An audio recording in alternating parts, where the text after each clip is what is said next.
बच्चों आपके पास यहाँ पर नेक्स्ट क्वेश्चन है, वो है क्वेश्चन नंबर 88।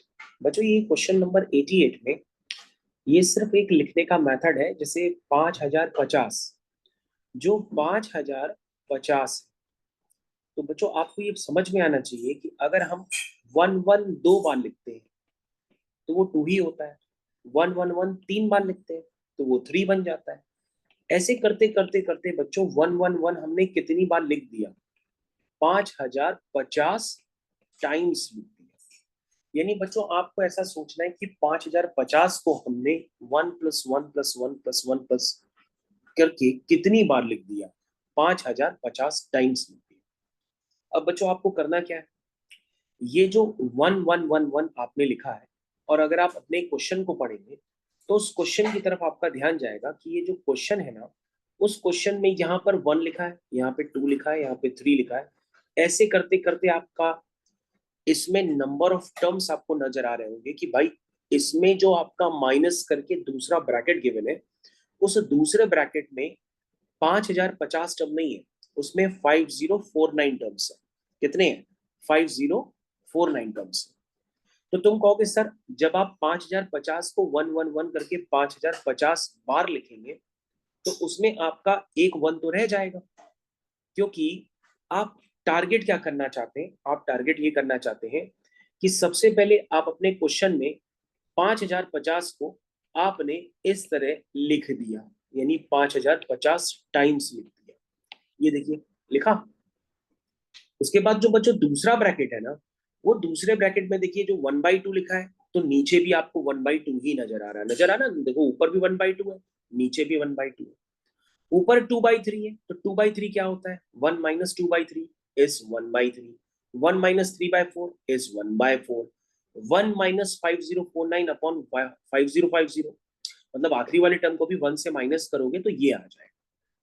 तो आपको ये समझ में आ रहा होगा कि भैया 5050 से जो जितने भी 1 निकल रहे हैं, ये सारे 1 ऊपर वाले जो माइनस करके एक ब्रैकेट दिया है उसमें एडजस्ट हो जाएंगे। लेकिन एडजस्ट होते होते एक 1 आपका रह भी जाएगा।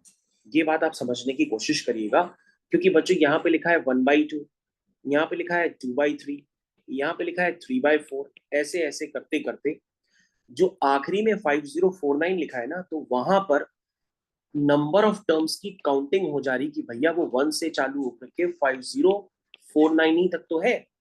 ये बात समझ में आ रही है सबको? तो बच्चों आपने क्या किया? एक 1 जो स्टार्टिंग वाला है उसको आपने एज इट इज यहाँ पे छोड़ दिया, और बाकी सारे 1 जो बचेंगे वो यहां से यहां तक, अब बच्चों वो 5049 टाइम्स होंगे।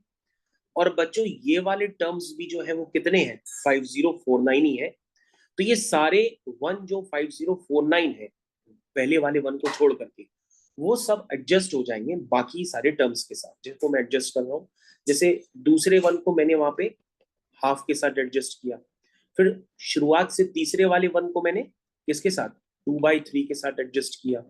फिर 1 होगा, मैंने उसको 3/4 के साथ एडजस्ट कर दिया। ऐसे करते करते बच्चों जो आखिरी वाला 1 होगा उसको मैंने 5049 अपॉन 5050 के साथ एडजस्ट कर दिया। और बच्चों डिवाइड में भी कुछ लिखा है, तो आप लिखिए और आपको समझ में आएगा कि यार न्यूमरेटर और डिनोमिनेटर तो एक तरह से सेम लिखे हुए थे, बस वो स्प्लिटिंग क्या थी? स्प्लिटिंग।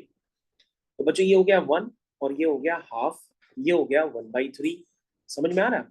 ये हो गया 1/4। ऐसे करते करते बच्चों लास्ट वाला टर्म क्या होगा?